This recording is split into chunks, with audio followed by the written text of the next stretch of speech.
Assalamualaikum warahmatullahi wabarakatuh. Kepada yang terhormat Bapak Ibu dosen penguji uji kinerja pada PPG dalam jabatan periode 1 tahun 2026. Perkenalkan, saya Asep Saifuddin, mahasiswa PPG mata pelajaran fikih batch 4 tahun 2025 di LPTK Universitas Wahid Hasyim Semarang dengan NIM 254060611864. Pada hari ini, Selasa, tanggal 20 Januari 2026, saya akan melaksanakan praktek pembelajaran dalam rangka penilaian uji kinerja di Madrasah Sanawiyah Al-Khairiyah kelas 7 dengan materi Sholat Fardu. Terima kasih dan selamat menyaksikan. Wassalamualaikum warahmatullahi wabarakatuh. Assalamualaikum warahmatullahi wabarakatuh. Waalaikumsalam warahmatullahi wabarakatuh. Selamat pagi semuanya. Pagi. Apa kabar? Baik. Alhamdulillah, hamdan wa syukranillah. Wassalatu wassalamu ala Rasulillah amma ba'd. Qala rabbi shrah li sadri wa yassir li amri wahlul 'uqdatam min lisani yafqahu qawli.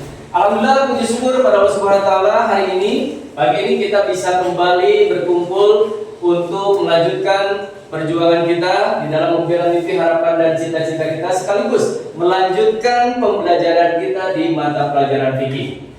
Mudah-mudahan Allah Subhanahu wa taala senantiasa memberikan kesehatan kepada kita sehingga kita semua bisa menggapai semua mimpi, harapan dan cita-cita kita semua. Baik, untuk keberkahan dan juga kelancaran pembelajaran kita pada hari ini, mohon kesediaan ketua kelas untuk memimpin doanya. Silakan Mas Tijak, dipimpin doanya. Baik teman-teman, untuk kita mulai pelajaran hari ini, sebaiknya kita berdoa dimulai.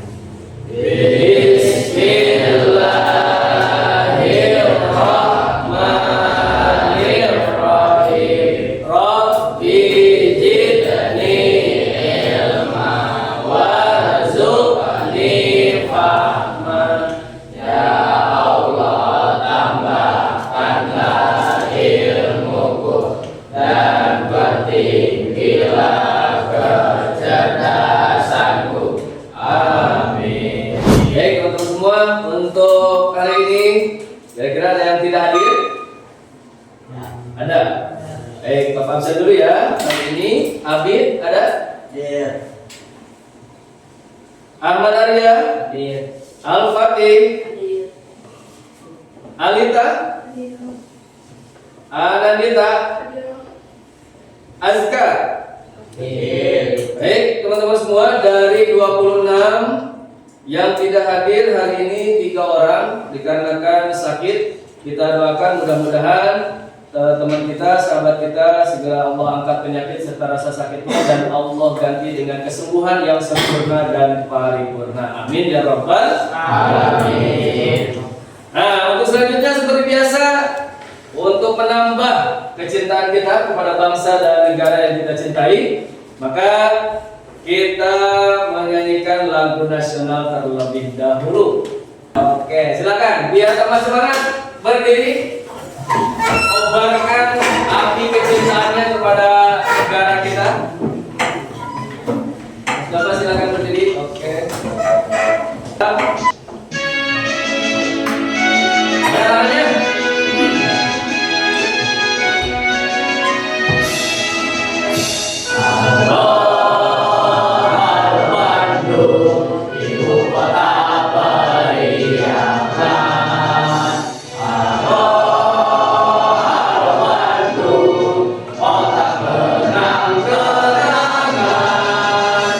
Sebelum kita masuk ke materi, teman-teman mungkin ada yang masih ingat bab pertemuan kemarin.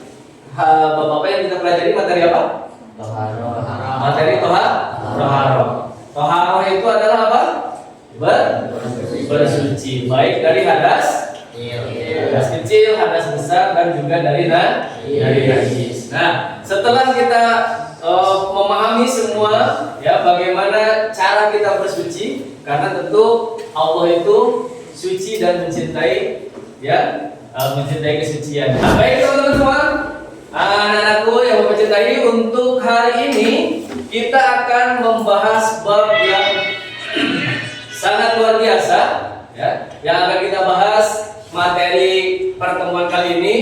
Kenapa? Karena materi yang akan kita pelajari adalah sebuah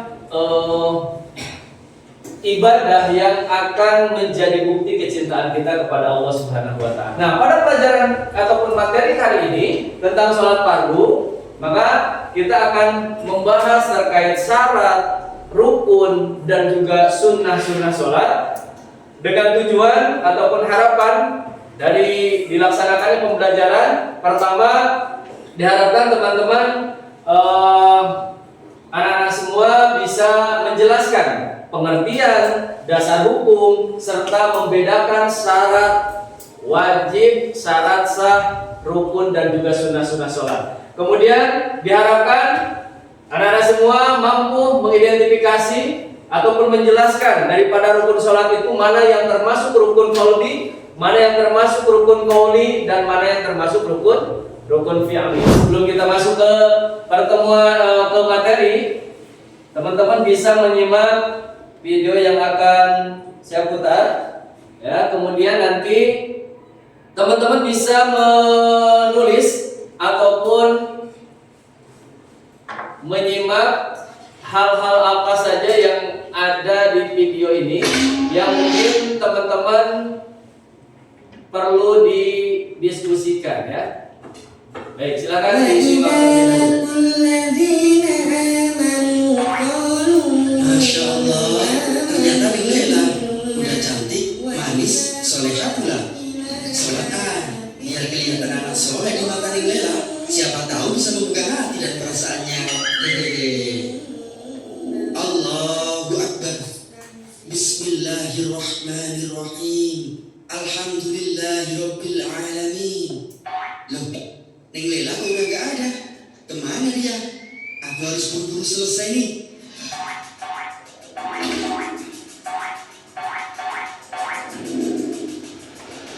Astagfirullah, ngagetin aja. Ada apaan sih? Pakai nanya, kamu tuh sholat tapi justru celaka loh. Bisa dimurkai Allah dan Rasulullah. Lah kok bisa? Sholat kan baik. Iya baik, tapi praktiknya juga harus benar dong. Maksudnya, Allah telah berfirman, maka celakalah bagi orang-orang yang sholat, yaitu orang-orang yang lalai dari sholatnya. Lalai dari sholat, ya termasuk lalai dalam sholat adalah ketika sholat hati dan pikirannya jauh dari mengingat Allah, dan dia sengaja sholat hanya untuk mendapat penilaian orang lain. Demi siapa? Demi Neng Lela. Celaka. Nah baik, setelah teman-teman menyaksikan video tadi, kira-kira apa makna ataupun pelajaran yang bisa diambil dari video tadi? Nah, itu sholat hanya untuk Allah Subhanahu wa taala. Mengajarkan bahwa sholat itu harus Itu apa? karena Allah hanya untuk Allah saja. Kalau di video tadi sholatnya untuk siapa tuh? Neng Lela. Aduh, pengen dipuji oleh Neng Lela. Harusnya sholat itu hanya untuk Allah, karena Allah. Terus apa lagi kira-kira? Ada yang bisa diambil hikmah ataupun pelajaran dari video tadi? Jangan tergesa-gesa saat sholat, karena tergesa-gesa di dalam sholat bisa membuat sholat kita batal. Nah, baik teman-teman semua, anak-anakku, untuk hari ini bab yang akan kita pelajari ataupun materi yang akan kita pelajari adalah tentang sholat fardu. Ya, sholat fardu itu merupakan sebuah bukti kecintaan Allah Subhanahu wa taala kepada kita semua. Untuk apa? Agar kita senantiasa dekat dengan Allah, agar kita semua senantiasa berinteraksi dengan Allah. Sehingga dengan itu kita semua bisa memahami bagaimana besarnya kecintaan Allah terhadap kita ketika kita berusaha untuk terus mematuhi, mengikuti perintah yang sudah Allah tentukan. Nah, sekarang ini ilustrasinya. Kira-kira teman-teman, kalau misalkan memiliki seseorang yang teman-teman cintai, pengennya kayak gimana tuh? Contoh, jangan sama pacar kalau susah, misalkan sama ibu sama ibu cinta kan? Nah, sayang kan? Nah, kira-kira pengennya sama ibu kayak gimana? Nah, itu selalu dekat. Pengen selalu dekat. Terus gimana? Ada lagi? Pengen pengennya ngobrol gitu ya. Kalau misalkan dipanggil oleh seseorang yang kita cintai, kira-kira cepat apa lambat? Hah? Cepet banget kan? Oh, ketika misalkan orang yang kita sayang, say, sini dong atau beb sini, langsung doang ribut gitu, langsung ngedeketin gitu. Dan terus pengennya tuh ngobrol, kalau nggak bisa ngobrol deket, biasanya WA, chatting gitu ya. Nah, sholat pun seperti itu teman-teman. Ya, ketika kita mengaku mencintai Allah, maka melalui sholat adalah merupakan media yang paling pas untuk mendekatkan diri kepada Allah Subhanahu wa Ta'ala yang kita cintai. Untuk mengetahui makna pengertian sholat, apa sebetulnya menurut teman-teman sholat itu? Ibadah. Berdoa, boleh. Mendekatkan diri, boleh. Ada lagi? Perintah Allah. Pengertian sholat itu terbagi dua. Ada sholat menurut bahasa ataupun lugah, ada juga menurut istilah. Apa sholat menurut bahasa? Menurut bahasa, sholat adalah doa. Tadi siapa yang jawab doa? Wih, Nija. Berikan aplaus dong. Karena sholat menurut bahasa adalah doa. Nah, dari mana Pak? Sholat bisa jadi doa, mananya? Nah, kita lihat di sini ada di dalam Al-Quran surah At-Taubah ayat 103 itu ada firman Allah Subhanahu wa Ta'ala, "Khudh min amwalihim shadaqatun tutahhiruhum wa tuzakkihim biha wa sholli 'alaihim." Ini ayatnya tentang zakat, tetapi ada kalimat sholat di sini, wa sholli 'alaihim. Makna dalam ayat ini, apabila zakat dari sebagian harta mereka, ambillah zakat dari sebagian harta mereka. Dengan zakat itu kamu membersihkan dan mensucikan mereka. Dan sholatlah. Nah, kalimat sholat ini bermakna doakanlah. Maka berdasarkan ayat ini, kata sholat ataupun makna sholat secara bahasa adalah doa. Sekarang apa menurut istilah? Menurut istilah, sholat adalah serangkaian ucapan. Ada ucapan di dalam sholat? Ada. Kemudian juga gerakan. Ada gerakan? Nah, hanya saja yang tertentu, karena kan gerakannya nggak bebas, betul? Bacaannya juga nggak bebas. Ucapan dan gerakan tertentu yang diawali dengan takbiratul ihram dan diakhiri dengan salam. Oke, sekarang setelah mengetahui makna ataupun arti daripada sholat, sekarang kalau muncul pertanyaan seperti ini, kenapa kita harus sholat? Kewajiban. Oke. Ada lagi? Kenapa ya harus sholat? Karena perintah Allah. Perintah Allah, oke. Karena menjadi rukun untuk orang Islam. Rukun untuk orang Islam, boleh. Karena di dalam rukun Islam ada sholat ya? Berapa? Nomor 2. Oke, ada lagi? Karena disuruh umat. Kalau nggak disuruh umat nggak sholat. Kenapa kita harus sholat? Kita cek. Hadis Rasulullah SAW yang diriwayatkan oleh Imam Tirmidzi, al-ahdul ladzi bainana wa bainahumus shalah, faman tarakaha faqad kafara. Kata Rasul, perjanjian antara kami di sini adalah orang umat Islam dengan mereka orang kafir adalah sholat. Siapa yang meninggalkan sholat, faqad kafara, maka telah kafir. Jadi kira-kira penting gak sholat? Penting. Karena kalau kita nggak sholat, walaupun kita mengaku agama Islam, berarti secara hakikatnya menurut Rasul kita sudah Alhamdulillah. Ya, maka pentingnya sholat adalah untuk membedakan sebagai pembeda antara kita umat Islam dengan orang kafir. Nah, kemudian setelah kita mengetahui makna ataupun pengertian sholat, yang selanjutnya adalah syarat, rukun, dan sunnah sholat. Yang pertama, syarat sholat. Syarat sholat ada 2. Yang pertama syarat wajib, yang kedua syarat sah. Syarat wajib adalah segala sesuatu yang apabila terkumpul syarat itu, maka sholat hukumnya wajib. Kita lihat untuk siapa saja. Pertama, muslim. Yang kedua, berakal. Yang ketiga, balik. Apabila ketiga ini kumpul, maka sholat hukumnya wajib. Artinya mafhum mukhalafahnya, ketika orang kafir atau misalkan akalnya tidak sehat, gila, atau misalkan masih anak-anak kecil, kira-kira wajib tidak hukumnya sholat? Enggak. Tapi kalau misalkan kayak kita nih beragama Islam, kita semua akalnya sehat, kita semua sudah balik, maka hukum sholat adalah wajib. Paham tuh? Berikutnya adalah syarat sah. Syarat sah pertama muslim, kedua berakal, kemudian yang ketiga mumayyiz, keempat tahu sudah masuk waktu sholat, suci dari hadas dan juga suci dari najis, menutup aurat dan menghadap kiblat. Apabila kumpul semuanya, maka sholat menjadi sah. Hilang salah satu, tidak dilaksanakan, tidak ada, maka sholatnya tidak. Oke, baik Bu? Baik. Kemudian berikutnya rukun sholat. Rukun sholat ada di sini perbedaan. Mungkin teman-teman yang sudah pernah belajar di MI ataupun di SD, baik itu SD Islam, SD negeri ataupun SD swasta, ya, pernah diajarkan rukun sholat, ya, tentang bab sholat. Ada berapa kira-kira rukun sholat? Ada yang masih ingat nggak? 17. Berapa? 17. 17. Ada lagi? 13. Nah, beda-beda nih, ya. Bagaimana? 13 ada yang 17.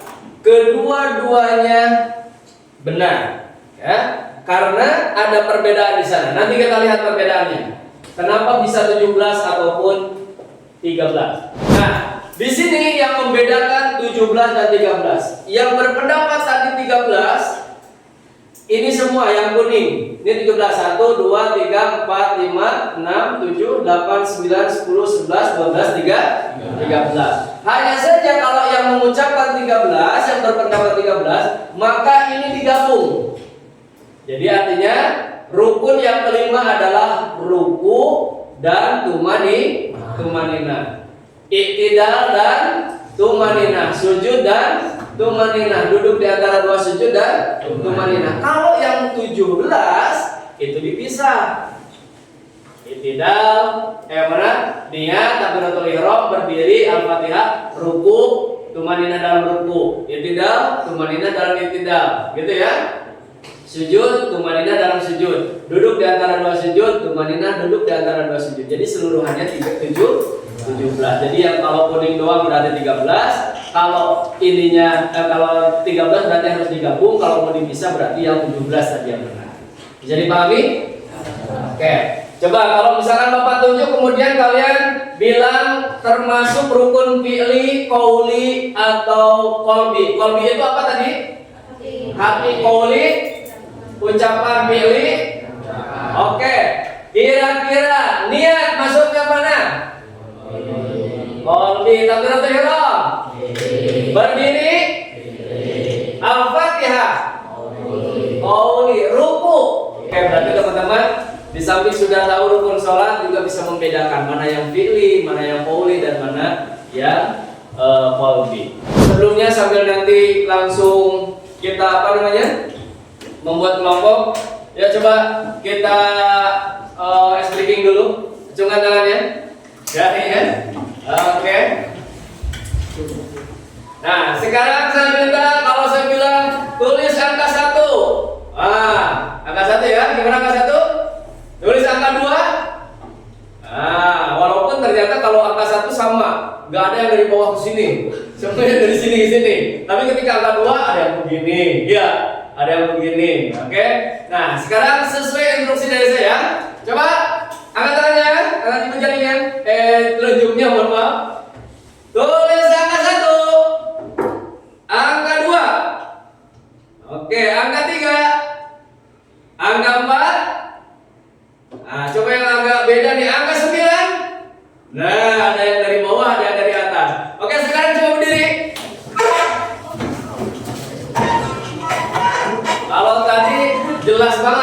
nulisnya ya, masih sama. Sekarang coba nulisnya pakai gerakan badan, sama badannya nulisnya. Coba tulis angka 1. Iya. Tulis angka 2. Iya. Tulis angka 3. Asik. Tulis angka 4. Iya. Angka 5. Ayo apa? Angka 5 gimana? Oh gitu. Angka 6. Asik. Angka 7.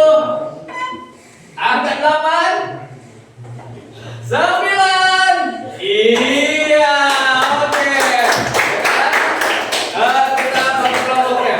Nah, baik. Setiap kelompok nanti akan mendapatkan lembar kerja. Ya, nanti teman-teman diskusikan dengan kelompoknya sesuai dengan perintah yang ada di lembar kerjanya masing-masing. Nah, nanti setelah di lembar jawaban juga ditulis nama kelompok. Nama kelompok kita sepakati nama kelompoknya nama sahabat ya. Oke, nama sahabat Rasul nanti. Kemudian siapa ketuanya, anggotanya nanti ditulis untuk penilaiannya.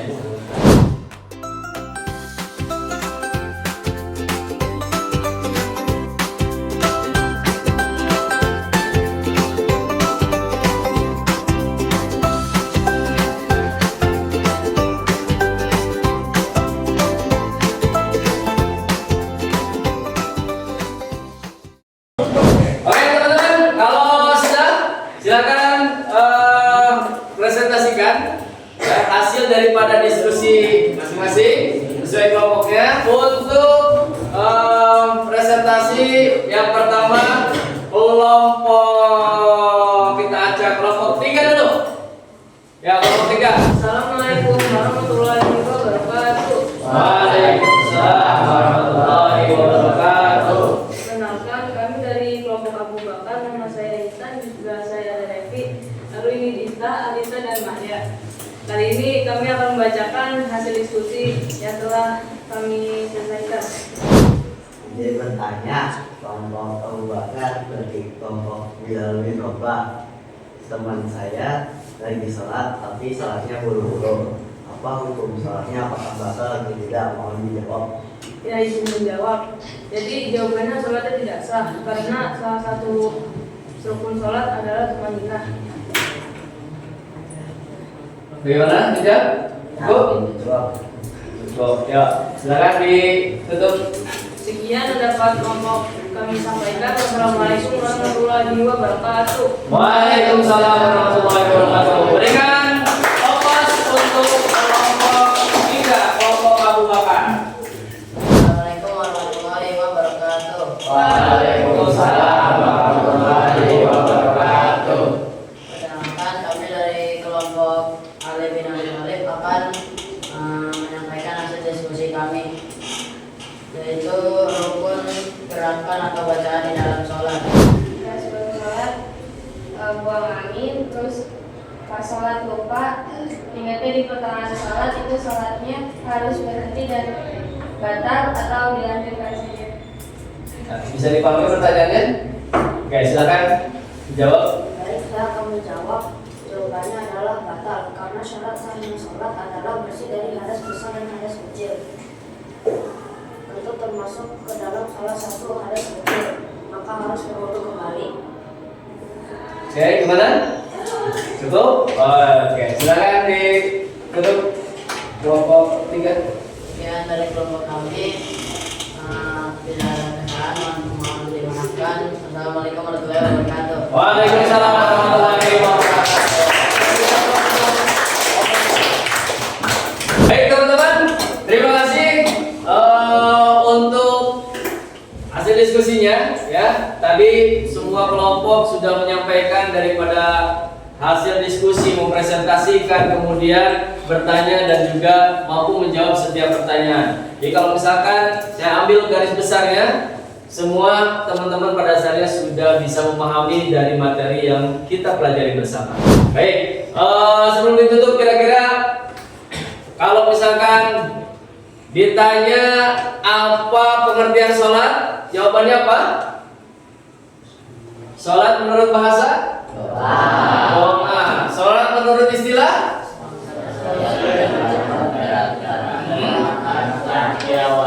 Dengan takbiratul ihram. Baik, kemudian syarat itu terbagi dua, ada syarat sah, ada syarat wajib. Syarat wajib apa saja? Balik. Kemudian untuk syarat sah, muslim, dakal, wajib, masuk waktu sholat, suci dari najis, suci dari hadas, menutup aurat, menghadap kiblat. Hah? Kemudian yang kita pelajari tadi apa lagi? Rukun. Rukun terbagi berapa? Wes? Terbagi 3. Satu rukun qauli, 2 rukun qauli, 3 rukun fi'li. Rukun qauli apa saja? Niat. Yang kedua? Tertib. Yang termasuk rukun qauli takbiratul ihram. Apa lagi? Membaca Al-Fatihah, membaca salawat, membaca tahiyat atau tasawuf akhir, terus salam. Yang fi'li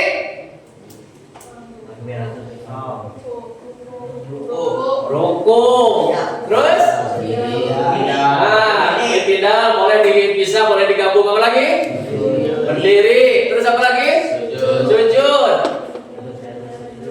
Dan apa? Dan tumanina, kemudian duduk di antara dua sujud dan tumanina, kemudian duduk tasawuf atau duduk tahiyat akhir, ya. Duduk tahiyat akhir. Kalau duduk tahiyat awal masuknya kepada sunnah. Baik, teman-teman semua, alhamdulillah teman-teman sudah bisa memahami dari materi yang kita pelajari. Kira-kira dari materi ini yang paling teman-teman susah dipahami yang bagian mana?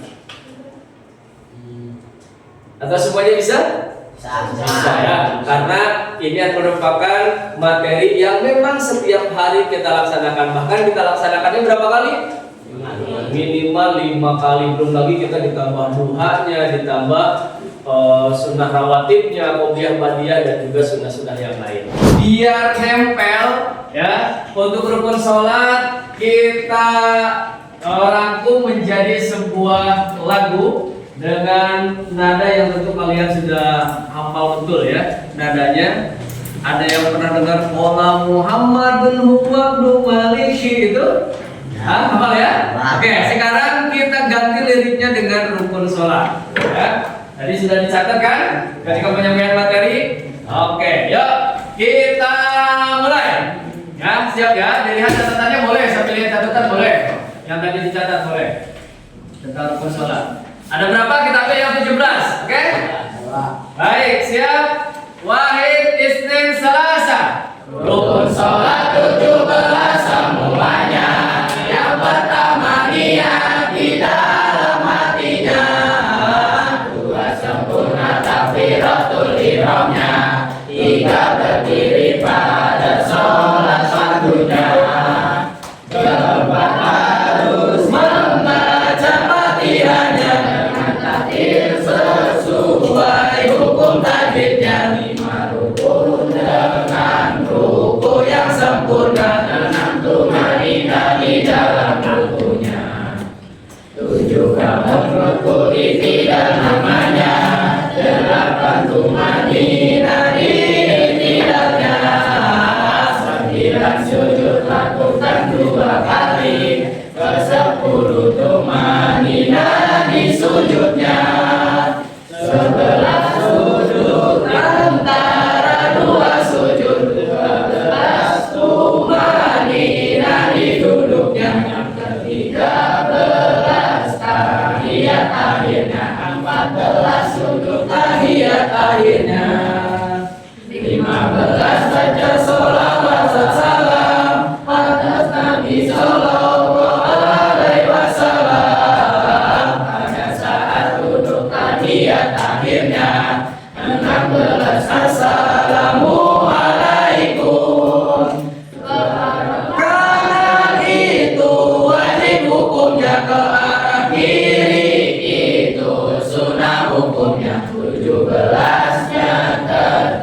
haruslah paham. Itulah macam-macamnya rukun sholat. Oke. Nanti sambil ditegaskan, sambil terus dilanjutkan agar lama-lama kita paham betul nempel bahwa itulah 17 rukun yang harus dilakukan ketika kita melaksanakan sholat. Satu saja kelewat, maka sholat kita Nah, baik teman-teman semua. Di samping itu ada yang lebih penting juga seperti tadi disampaikan di awal bahwa sholat merupakan perintah yang membuktikan kecintaan Allah kepada kita agar kita senantiasa dekat dengan Allah Subhanahu wa taala. Bayangkan kalau misalkan kita semua ya dengan orang yang kita cintai sehari bertemu, bisa bersama, bisa ngobrol 5 kali dalam sehari. Bahagia tidak? Merasa dekat sekali ya. Bukan hanya kita merasa diperhatikan, kita juga merasa dicintai dan dikasihani. Ya, seperti itulah juga sholat. Agar kita senantiasa terus mendekat kepada Allah Subhanahu wa taala sehingga Allah ridho terhadap kita, Allah mencintai kita, dan tentunya barang siapa yang diridhoi dan dicintai oleh Allah Subhanahu wa taala, maka insya Allah kelak ketika di akhirat yaumul kiamah nanti, maka kita semua akan Allah masukkan ke dalam surga Allah Subhanahu wa taala. Teman-teman semua, materi yang kita pelajari hari ini tentu kita berharap menjadi ilmu yang bermanfaat untuk kita dan bisa kita amalkan di dalam kehidupan kita sehari-hari. Semakin hari kita perbaiki sholat kita dengan materi yang tadi, insya Allah kalau kita semua amalkan, maka akan menjadi ilmu yang bermanfaat. Sholat kita menjadi sholat yang baik dan diterima oleh Allah Subhanahu wa taala. Dalam istilah perbaiki sholatmu, maka Allah akan memperbaiki kehidupan kita. Ya, maka setiap hari kita terus perbaiki sholat kita agar Allah juga memperbaiki hidup kita semua. Baik teman-teman, itu saja pertemuan kita pada kali ini. Mudah-mudahan yang kita pelajari di samping menjadi pengetahuan juga menjadi ilmu yang mampu kita amalkan. Kita semua punya mimpi, kita semua punya harapan, punya cita-cita, maka tetap semangat di dalam membela mimpi. Jangan lupa bahagia tanpa melupakan pemilik kebahagiaan. Terima kasih. Mohon maaf. Assalamualaikum warahmatullahi wabarakatuh.